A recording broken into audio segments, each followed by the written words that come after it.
Bora bater um papo sobre cosmetologia, que eu sei que é um assunto que vocês adoram. E hoje eu queria falar sobre texturas cosméticas. Então já deixe seu joinha, já segue meu canal, já deixe um comentário e vamos começar.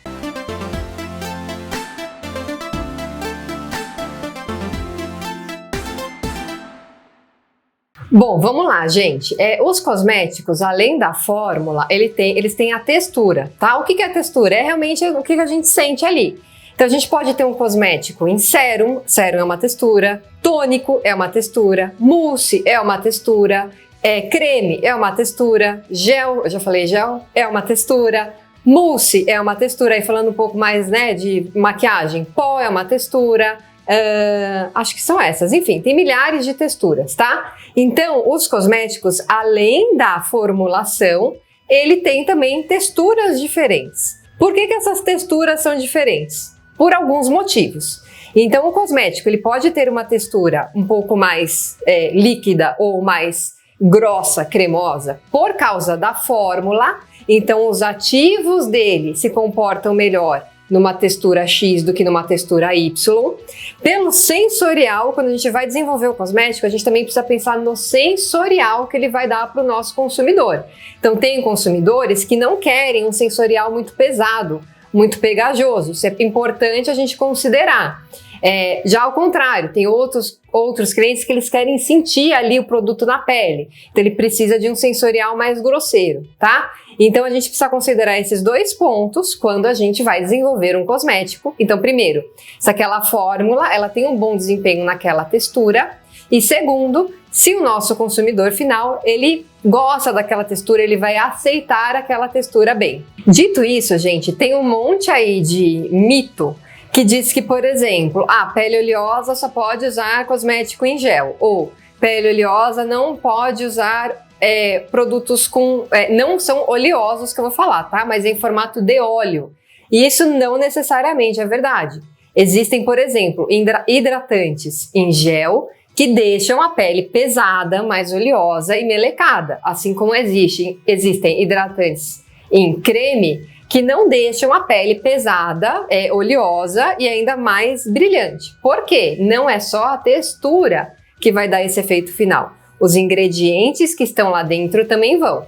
Então, se a marca desenvolveu, por exemplo, um produto para pele oleosa em formato em gel, mas, por qualquer motivo, os ingredientes que estão ali dentro deixam a pele oleosa, não é o formato, a textura gel, que vai tirar essa sensação de oleosidade. Acho que deu para entender, tá? Então, sempre que quando a gente for comprar um cosmético, sim, você pode ter preferência. Prefiro o cosmético em gel, prefiro o cosmético em creme, prefiro o cosmético em sérum. Não tem problema. Mas é só para você ficar atenta que não é só por ser um sérum que significa que vai ser sempre bom, por exemplo, para pele oleosa. Existem sérums que são muito pesados e deixam a nossa pele com uma aparência de oleosidade que, por exemplo, de repente um creme não deixaria, tá? Então são duas medidas aí que a gente tem que ficar atenta. Ainda dá para você juntar duas texturas. Então, por exemplo, dá para você ter um creme em gel, um sérum gel, não vou lembrar de mais agora. Eles não ficam, por exemplo, um sérum gel, ele não fica nem ali no sérum super líquido, mas ele também não é 100% um gel, ele fica no meio do caminho. Um creme em gel, ele não é 100% creme e nem 100% gel. Ele fica ali no meio do caminho também. Como é que a marca faz para saber qual que é a melhor textura? Com os testes, gente. Eu tenho um vídeo aqui falando só sobre os testes que um cosmético passa antes de ser lançado. E são esses testes que vão mostrar ali para a indústria, para a empresa que está fabricando, se aquela textura cosmética se adaptou bem àquela fórmula.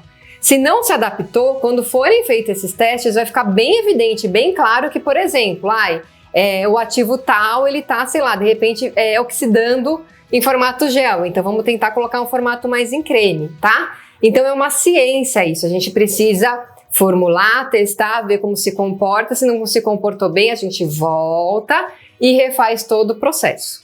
Espero que tenha ficado claro, foi um vídeo bem rapidinho, bem objetivo. E aí, para você que é consumidora, relembrando, fica o alerta. Não é só porque você gosta de uma marca A no gel, que significa que o gel ele sempre vai ser o melhor para sua pele.